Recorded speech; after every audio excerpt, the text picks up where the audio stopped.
What are you doing? I'm eating my breakfast. Ice cream and rhubarb and strawberry dessert, crisp. So probably not the best breakfast, but Well, you don't like ice cream. I don't like ice cream. It's Cow Appreciation Day. Did you know And she that? said that she hated that dog, and that she said she was less than worthless as a hunting dog. And she said, at that moment, I realized I had to put her down. So she dragged Cricket to a gravel pit and shot and killed her.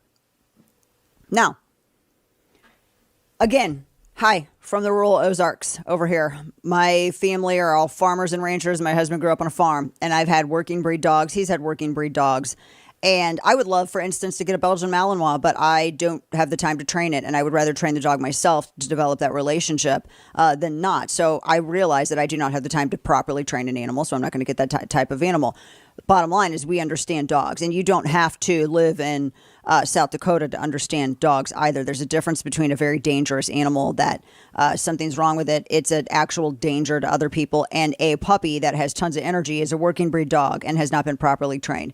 There's a difference. But number two, that aside, why the hell would you write about this in a book and flex on it like it's an example of how decisive and tough you are? Because that's the whole purpose that she put this in the book. She was trying to show people that she's tough and that she's decisive, and look how decisive she is. She dragged her dog to a gravel pit and shot her before her kids got off the bus. She is tough. That doesn't look tough. It looks stupid, and it looks pick-me. That has massive pick-me girl energy.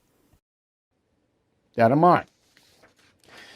Todd Worth, Comac, New York. Hey, Bill, I think your judgment regarding Governor Noem killing your dog is clouded by your love for animals. I believe you're making more of this than it is. Shooting a violent dog, killing livestock is not an issue.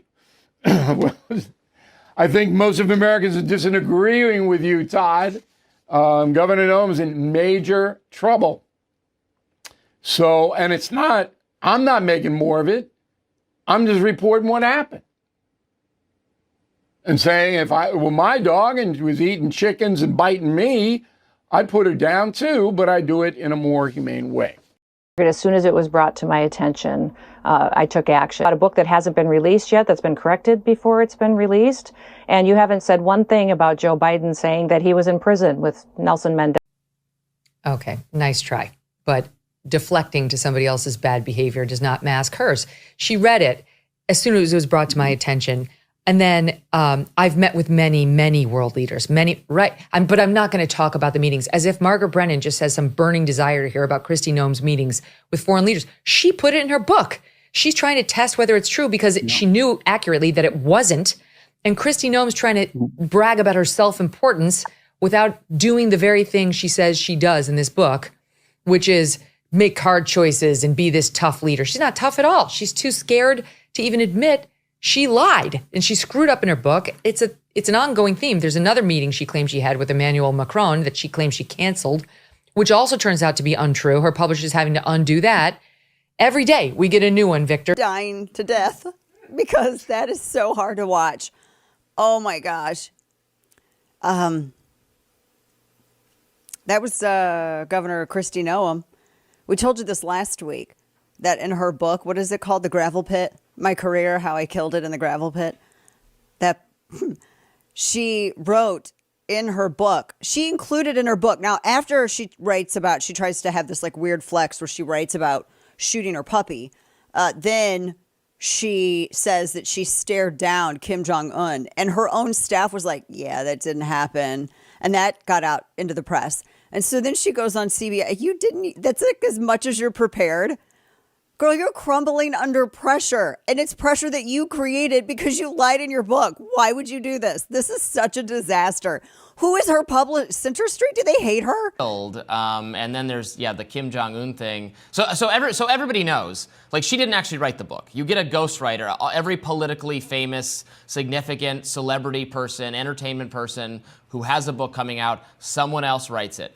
But you're supposed to at least read your own book to make sure there's not an egregious error like this one, where she's told she met a famously kind of reclusive and difficult to access. It's not like the president, the leader of North Korea is not the person who's easiest to get an interview with. So it doesn't surprise me that they caught wind that this might have never happened.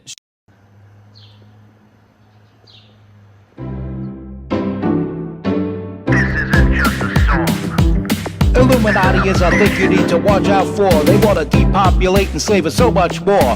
World domination, I'll get into that later. I'm hardcore, fierce and sexy. You're just a hater. You deserve the ridicule because you're an absolute zero. I'm the keeper of the chalice, a rock and roll hero. I'm not an idiot nobody listens to, because I'm not a failure in life like you. Let's talk about the gates and the mark of the beast and the orgies in the streets at the Catholic feasts and Bill and Hillary's human trafficking ring. And George Soros got the money to pay for everything. Socialism is for losers, working for the devil. Chumps that can't fight, they ain't on my level. It takes an evil one to try to debunk and doubt it, so I'd rather die than stop talking about it. Watch out, watch out, watch out, watch out. Watch out for the Illuminati. Watch out, watch out, watch out, watch out. Watch out for the Illuminati. Watch out, watch out, watch out, watch out. Watch out for the Illuminati. Watch out for the Illuminati. That's what's at stake here.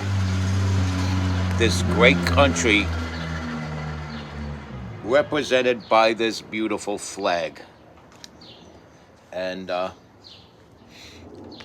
I've been in Kristi Noem's corner since 2020 and how she handled the COVID, and you know, that was shot down, and that was because and picked apart when a reputable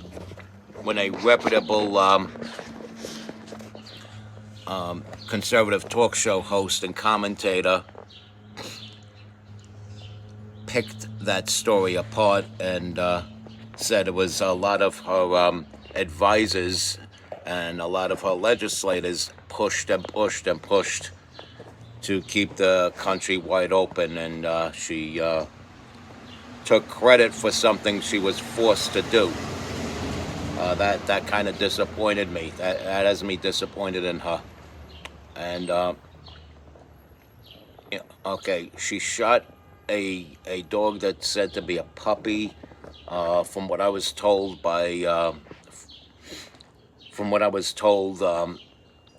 that dog was like a miserable mutt that deserved that kind of fate even more than the guy that fired me for McDonald's in 1998. I'm gonna take their word for it. But you know, she also shot a billy goat. I could give two shits about a billy goat. A billy goat is the animal symbol of course, of Baphomet and the devil and things like that. So, you know, I'm not too keen on preserving living symbols of Satan. But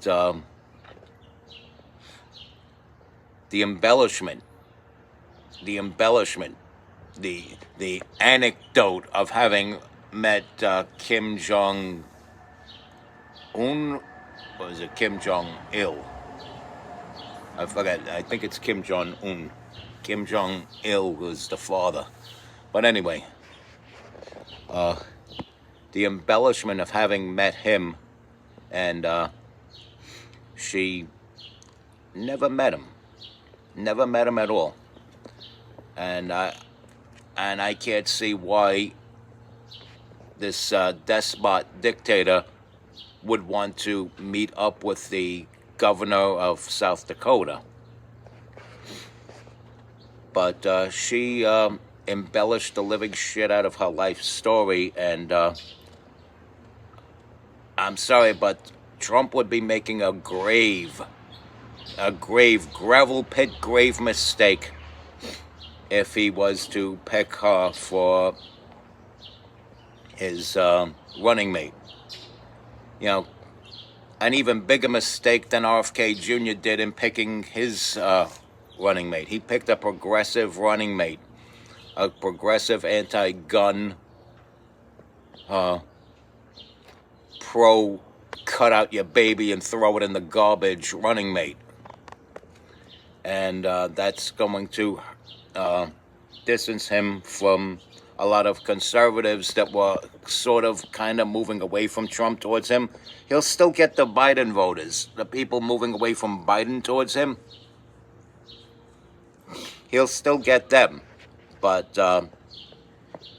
the conservatives that were starting to move away from Trump towards him are now moving back towards Trump, but may may sit the election out if he picks Kristi Noem as his running mate. I was disappointed to find out that Tim Scott, well, not surprised, but disappointed to find out that Tim Scott was for the side that said that the election results were fair and square, and there was nothing stolen about that election. He seemed to have taken that side and casted one of the votes towards declaring that that's what happened. And so Trump will probably be making a mistake in picking him as well. I think maybe, and if he's going to pick a member of Congress, because Senate is part of Congress, if he's going to pick somebody from one of the houses of Congress, why not Byron Donalds? If he's going to pick somebody from Florida, for example, because I heard there's a Florida senator on his short list. So if he's going to pick somebody from Florida on his short list, why not Byron Donalds? Why not somebody like that? Why not Marjorie Taylor Greene?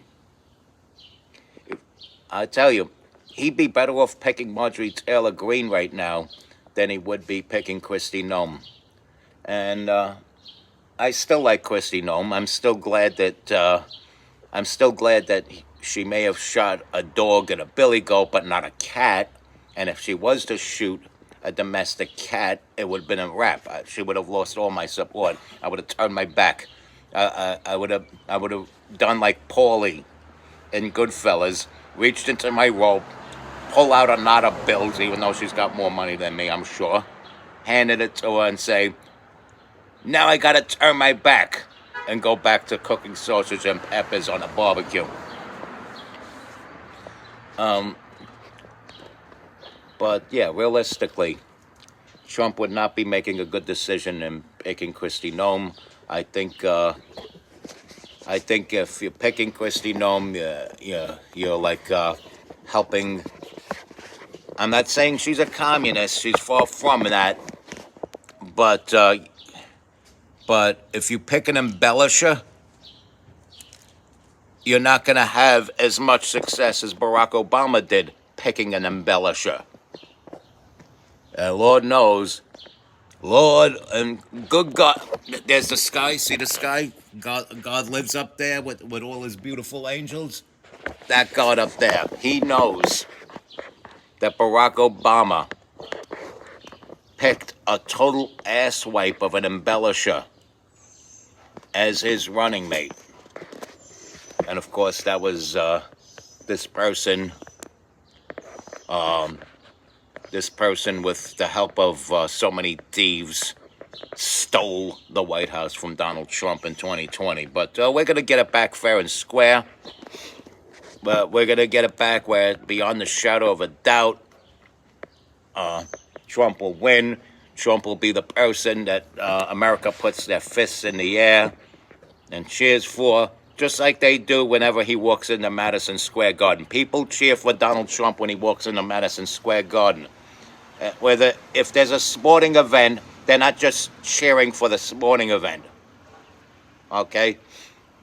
You don't see people cheering for when nobody's in the ring and nobody announced who's going to be fighting in this ring yet.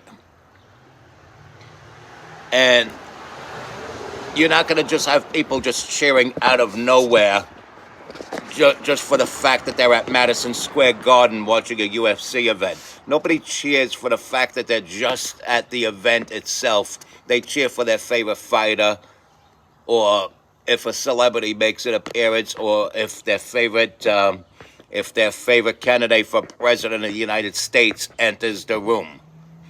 And So whenever they cheer for Donald Trump in places like Madison Square Garden, you get communists, people that hate America, cowards, chumps that can't fight, that say, nah, they're just cheering because they're happy to be at a UFC event. They're just happy to be at a WWE event. Oh, they're just happy to be at the Knicks game. What kind of full of shit are you? I want to give a shout out to Wild Bagels, okay? Wild Bagels, they are such great people out there. They wholeheartedly support this video. And I just want to segue into that because you got to start your morning with Wild Bagels, man. You got to start your morning with Wild Bagels. It's 1901 Stillwell Avenue in beautiful Brooklyn, New York. The heart of Brooklyn, okay? The center of the universe. Gravesend, Brooklyn, where the majority of the neighborhood is supporting Donald Trump, by the way. And you could go for, you could call up their number and ask them, why do you support MC Too Tall, if you like, but please place an order. And I would recommend an order for pickup if you live in the Gravesend area. But since I had to do this video, I had it delivered in this fine baggery right here. And the number to call is 718-333-WILD. And, yeah, order from Wild Bagels and don't spit while you talk. Also, I have to tell you this. Respect God, watch out for the Illuminati. Follow and share my content. Stay strong, keep kicking that slang. Oh, and I'm wearing this hat, by the way. Shout out to my good friend from way back, Necro. Peace.